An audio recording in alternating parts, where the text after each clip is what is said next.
அனைவருக்கும் வணக்கம். மருத்தூர் கோபாலன் ராமச்சந்திரன்.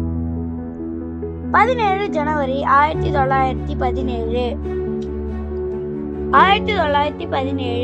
24 டிசம்பர் 1987.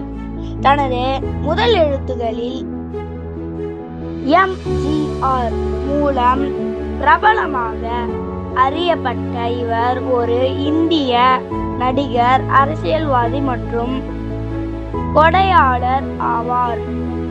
அவர் 1977 முதல் 1987 இருக்கும் வரை தமிழ்நாட்டின் முதலமைச்சராக பணியாற்றினார்.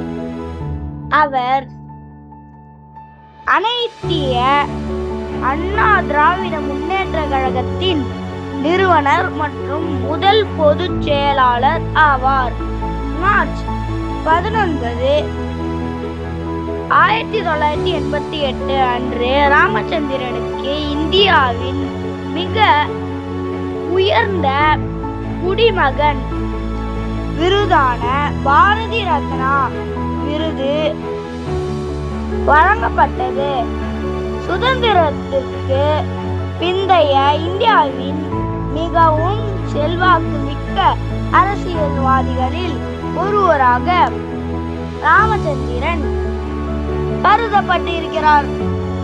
அரசியலை தவிர ஒரு திரைப்பட ஆளுமையாக அவர் தேசிய திரைப்பட விருது, 3 தமிழ்நாடு மாநில திரைப்பட விருதுகள் மற்றும் 2 பிலிம்பேர் விருதுகள், தென்னக விருதுகளை வென்றார். இந்த வீடியோ உங்களுக்கு பிடிச்சிருச்சுன்னா லைக் பண்ணுங்க, ஷேர் பண்ணுங்க, கமெண்ட் பண்ணுங்க, சப்ஸ்கிரைப் பண்ணுங்க, கூட பெல் ஐகானையும் கிளிக் பண்ணுங்க. Thank you, bye bye.